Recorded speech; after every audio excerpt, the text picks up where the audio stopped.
महर्षि गौतम अपनी जीवन संगिनी माता अहिल्या के साथ एक सुखमय जीवन व्यतीत कर रहे थे।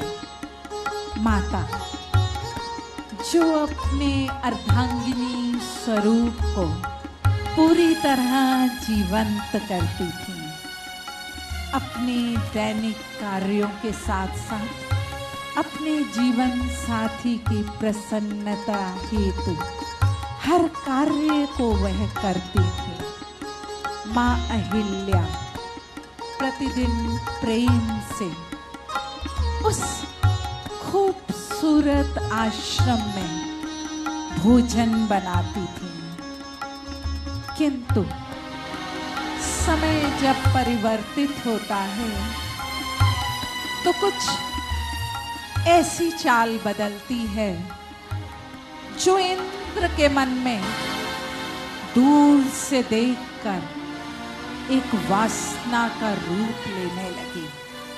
प्रतिदिन वह उस आश्रम में माता अहिल्या एवं महर्षि गौतम को देखकर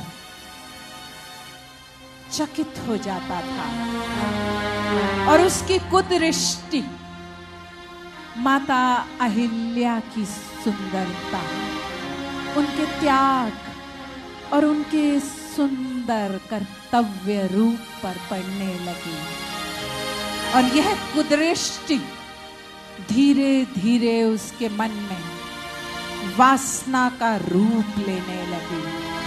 और मानव जब वासना के मद में अंधा हो जाता है तब उसको कुछ और समझ नहीं आता है, पर माँ इन सब से अनजानी थी।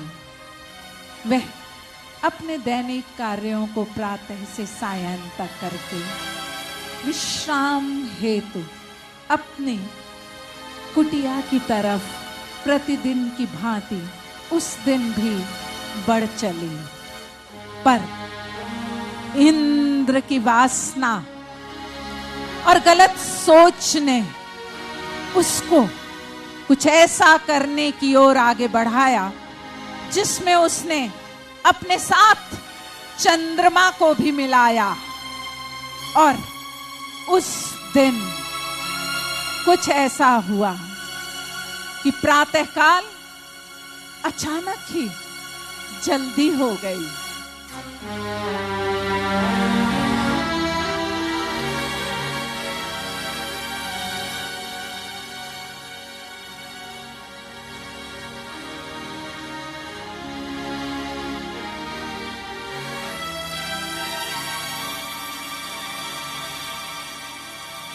सोते हुए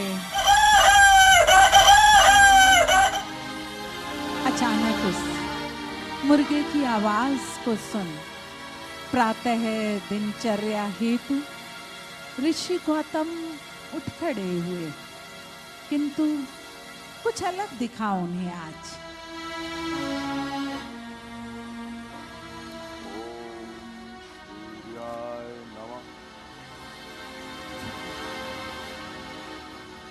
अहिल्या, ऐसा ज्ञात होता है कि आज भोर कुछ शीघ्र तो नहीं हो गई? जी ऋषिवर। मेरे वस्त्र ले आइए, मैं स्नान करके आऊं। अभी लाई ऋषिवर।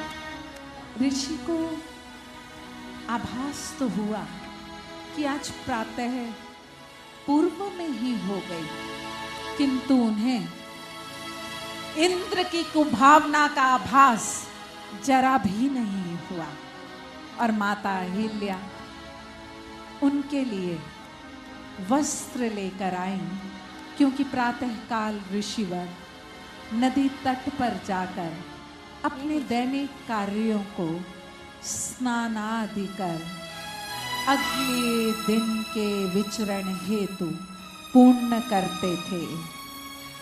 जब ऋषि चले तो मां अपनी कुटिया की तरफ आगे बढ़ गए, लेकिन इंद्र के मन में जो कुभाव था, जो कुदृष्टि थी, उसने वासना का एक पूरा रूप ले लिया और अचानक जो हुआ वो हमारी और आपकी सोच से भी परे था। वासना ने मां अहिल्या को प्राप्त करने हेतु इंद्र ने ऋषि गौतम का रूप धर लिया।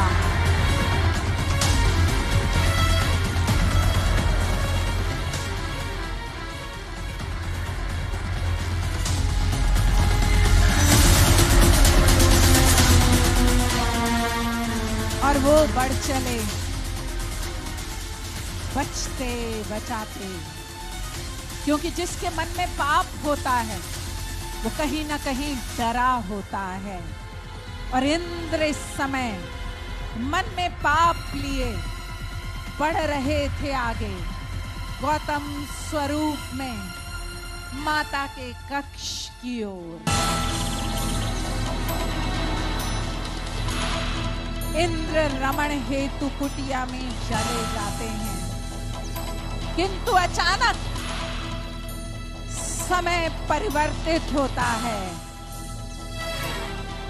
और जब वे कुटिया से बाहर आते हैं तो महर्षि गौतम अपने ही रूप को देखकर अचानक चकित हो जाते हैं। कुटिया से ये कौन आ? ठहरो, कौन हो तुम?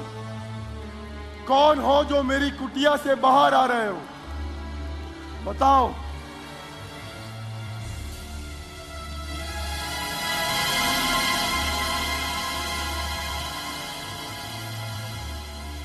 तो तुम देवराज इंद्र हो।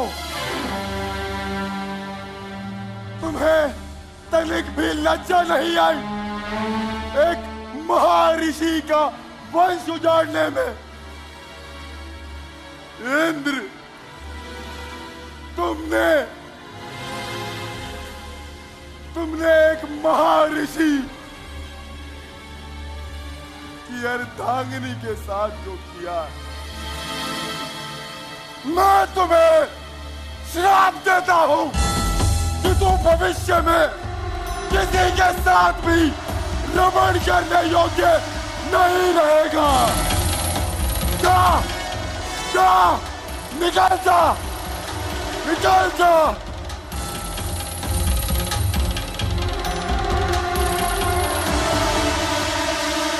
उल्टा, यदि तुझे इंद्र के साथ ही रमण करना था तो पितामह से विद्रोह करके उनके साथ ही क्यों नहीं चली गई? क्यों मेरे भाई एक को खराब करने आ गई? सब सुख मैंने तुझे किए, पुत्र दिया, पुत्री दी, और क्या चाहिए था? क्या ये एक ऋषि पत्नी का आचरण है? ऋषिवर, इसमें मेरा कोई अपराध नहीं। उसने आपका वेश धारण किया हुआ था। मेरा वेश धारण किया हुआ था? मेरा वेश धारण किया हुआ था? तुझे मेरे वेश और एक पराये पुरुष के वेश में भेद ना हुआ? ये गौतम आज से तेरा क्या करता है? और समस्त त्रिभुवन को तेरा बहिष्कार करने के लिए कहता है। सुनो ऋषियों, सुनो, सुनो त्रिभुवन के वासी, सुनो। ये आश्रम अब अपवित्र हो गया है। यहाँ अनुष्ठान नहीं हो सकते, यहाँ पूजा पाठ नहीं हो सकती।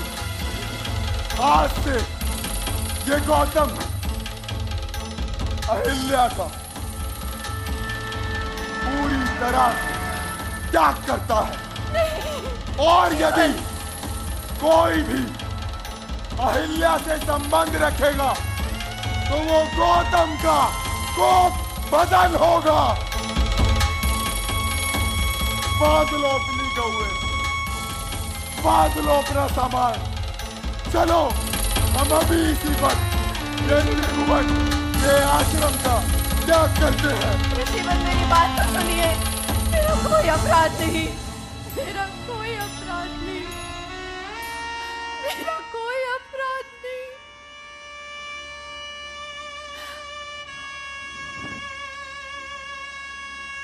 आजीवन एकांतवास नहीं,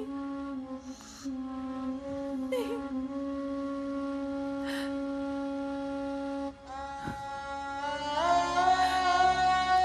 इंद्र तो अभी भी देव ही रहेगा, त्रिलोक में अभी भी सम्मानित रहेगा। अपराध मुझसे हुआ है, इसका अर्थ ये नहीं कि मेरा सम्मान नहीं। पुरुष चाहे कुछ भी करे, उसे सब क्षमा, परंतु स्त्री का एक छोटा सा अपराध, उसके लिए कोई क्षमा नहीं, कोई क्षमा नहीं। रमण का प्रस्ताव तो उसने रखा था,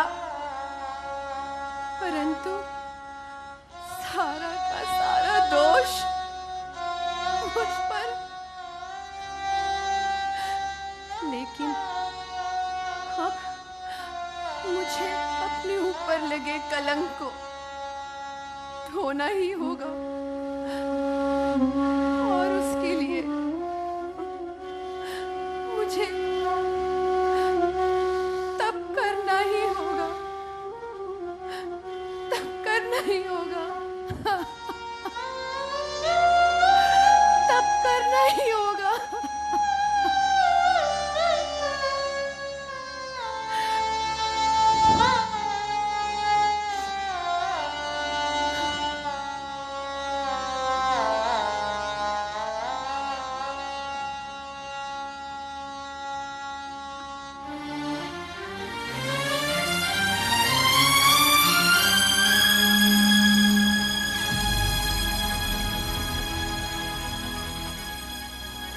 ये थी अहिल्या के श्राप।